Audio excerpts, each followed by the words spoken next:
দেবকী নন্দন। কথাটা রটে গেল। কথা কি চাপা থাকে ও মায়েরা, কথা রটে যায়। আর কথা রটায় বেশি কারা? মায়েরা।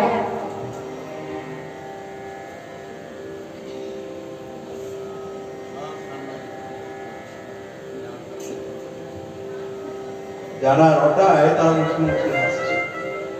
বলে চলান্তে গিয়ে হোক, কুকুর পাড়ে বাসন মাজতে গিয়ে হোক,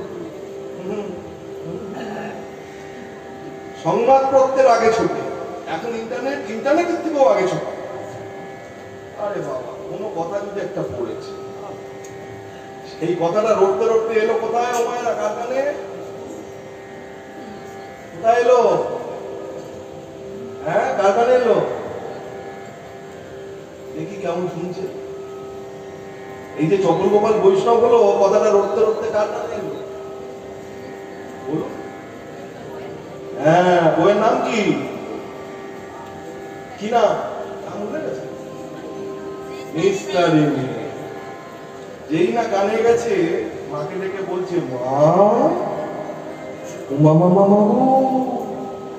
বেটারা আমার স্বামীকে পোড়ায়নি মা, আমার শুধু শুধু হার আর আংটিটা খেলে।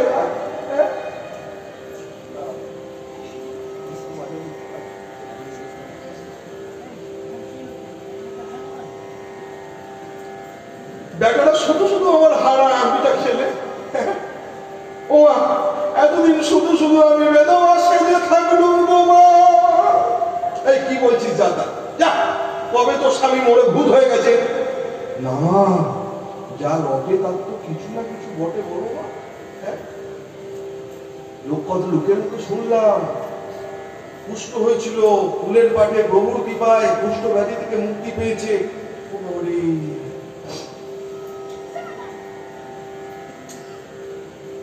ওমা, মা গো, এতদিন শুধু শুধু আমাকে তুমি বেদনা সাজিয়ে রেখে দিলে মা।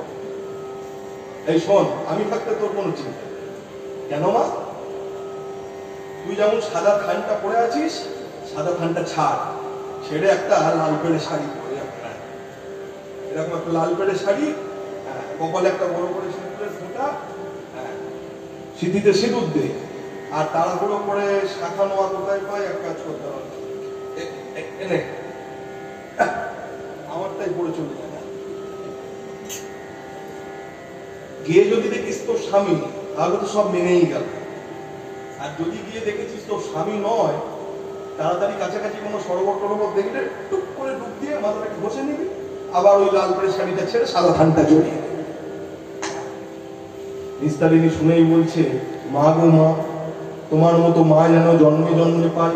কি করা বেদবাকে শতবার, শতবাকে বেদ বা সাজাতে হয়, তোমার চেয়ে ভালো কেউ জানে না। আসি মা? হ্যাঁ নিশ্চয় আয় বাবা, আমি চিন্তা করবো, দেরি করিস না। এই বলে